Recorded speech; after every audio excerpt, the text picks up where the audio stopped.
I'm Caleb. I'm Grant. Oh, it is the Sweet Sports Show. Tonight, the JV girls, varsity girls, and varsity boys have the biggest game of the year. They play rivals St. Joe, and it should be a good game. The JV girls play at 4:15, varsity girls at 5:45, and the varsity boys play at 7. The theme for tonight's game is whiteout, and we are expecting all of you to come. Our goal this year is to get as many students as possible to come to the games. The more the better. The fans that wear the most white will win a prize sometimes next week. Go all out and come support your Lancers. I'm here with Riley Adams, and I interview him for basketball. So Riley, how do you guys think you did in your first game? I think we did good. We moved the ball down the court a lot. We scored most of our points off transition, and we ran our plays pretty well. All right, what do you think you need to improve on for next Friday against St. Joe? We need to improve on our defense and getting through our plays more and running them through. Okay. How do you think the season's going to go? I think it'll be good. Players are tight, but we'll find a way to get the win. All right, thank you. Last Friday, the boys played Portage Central. They played well and were able to defeat the Mustangs 55-37. Micah Seats led the team, scoring 21 points, and JJ followed, scoring 12. They are currently 2-0, and they are hoping to increase their record to 3-0 after the St. Joe game tonight. Freshmen JV took a tough loss against Portage Central last week. They played yesterday against the St. Joe Bears. Both teams played great. I'm here with JV All-Stars, JV Hoopers, and JV Legends, Austin Holgate and Riley Adams. Riley, how do you guys prepare versus St. Joe? We run through their plays at practice, and we run hard. That's good. That's good. Have you guys watched any film on them? Not yet. Okay. Now, Austin Holgate, how do you think the outcome of this game will be? You're not gonna lose. If we play good defense and we're actually making buckets and scoring, then we have a good chance at winning. Do you guys have any kids on the JV that you guys are worried about? No. Wow. Well, that was it from the JV Hoopers. Hi, I'm Grace Connolly, and I'm here with Mr. Clunder, state basketball runner-up in 2012. Mr. Clunder, what did it take to get the state final game? A lot of time.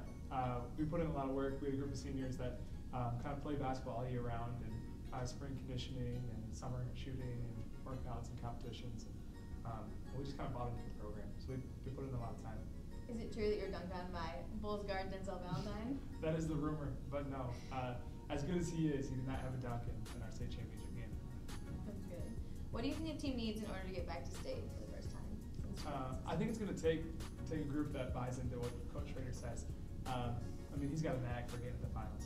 He's been there 3 times, I think, in the last 15 years. So he really knows what it takes. It's just going to take a team that buys into all the time that they've got to put in, especially in the offseason. A lot of attitude, effort. When you were in high school, what was the importance of the student section? Student sections are huge. When we walk into a gym and the crowd is just blaring, it gets into your head. You've prepared all week, and you're trying to call the play, and you can't even hear what the play is. And especially when you're at home, knowing that you've got a crowd supporting you. When we were playing, we didn't really have a great student section my senior year until about 3/4 of the way through the season, when I think the school started to realize that, hey, we're actually a special team and we were going to go somewhere. And I can remember going to the semifinal game and having 2 full school buses filled with kids that went to the game that was just for our student section. So I think it's huge. That's awesome. Huge. So how can we get more students to participate in the student section? Yeah, I think that's a great question.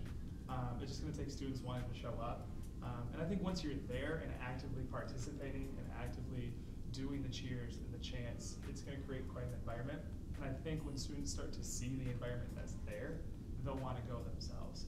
And so just actively participate and not just standing there on your phones, not really even participating in the section, but actually doing it. Yeah. Awesome. Well, thank you for your time. Fire up Lancers and come to the rivalry game against St. Joe this week. This weekend, the LSJ Warriors have a home opener. They play Crown Point at the Howard at 5:30 on Friday and Saturday at 9 a.m.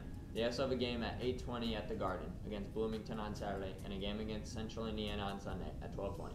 Since the games are home, there's no excuse not to come. Be there to watch your Warriors kick some butt this weekend. The boys' Bridgman Lakeshore Co-op swim team performed very well last weekend. They placed 8th out of 22 teams. They had several relays placed in the top 8 at the meet. They also swam against Battle Creek Central last night, so stay tuned for more on that. The cheer meet this weekend was canceled, but they have a meet next weekend at Pawpaw at 10 a.m. Wrestling had their first away meet on Wednesday at Mishawaka. The Lancers fell to the Cavemen 46-33. Congrats to Sammy Prince, Zeke Roll, and James Harris for winning their matches. Make sure to follow us at LHS Sports Report on all social medias. It's your boys, Caleb and Grant, and we out here. Yeah.